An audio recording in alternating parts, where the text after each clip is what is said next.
for the family of 37-year-old Rachel Morin. The man convicted of raping and killing her back in 2023 will now spend the rest of his life in prison. Welcome to the news at 5. I'm Nikki Zizaza. And I'm Denise Koch. That was the sentence handed down today by Judge Yolanda Curtin in Harford County Circuit Court. Harford County community reporter Ashley Paul was inside the courtroom in Bel Air and joins us live. Ashley, Morin's family had the chance to tell her killer directly how life has changed since her murder.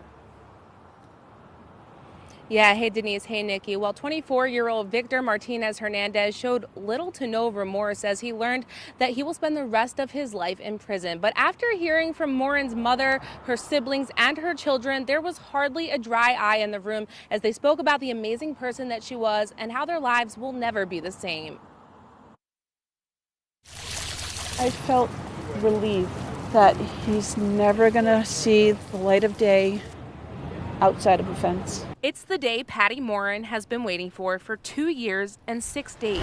That's how long it's been since her daughter, 37-year-old Rachel Morin, was raped and murdered on the Ma and Pa Trail in Harford County. Another person is not going to feel this grief.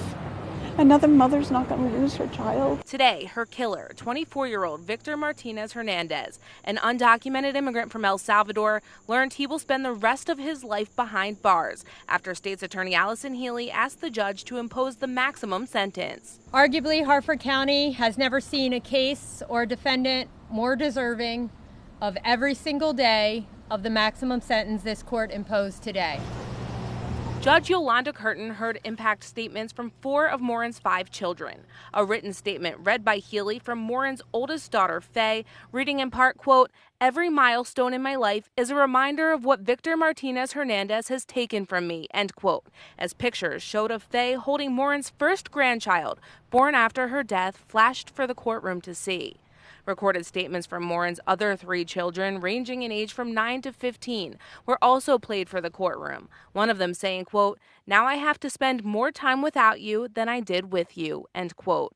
The courtroom also heard from 5 of Morin's siblings and, of course, Patty, who told us when we sat down with her last week the pain that has gone into reliving this nightmare. I said, I'm just going to sit down and I'm just going to write right now what's in my heart and what's in my mind, and I'm just going to put it on paper. Patty telling the courtroom today, quote, "The brutality of her murder will haunt us for the rest of our lives," end quote. But Patty also told us last week that while the grief never ends, she hopes she's able to start remembering Morin not for how she died, but for how she lived. We can't forget her story. We can't forget who she was, the value of her life, how she imparted to other people. Now, in a pre-sentence investigation, a doctor said Martinez Hernandez showed no remorse. He continued to lie about proven facts, and he even was laughing and cracking jokes during one of their sessions, which Judge Curtin says led to her decision. Now, after Martinez Hernandez learned that he'll spend the rest of his life in prison, he told the judge that he would like to appeal. For now, live on your corner in Harford County, I'm Ashley Paul, WJZ.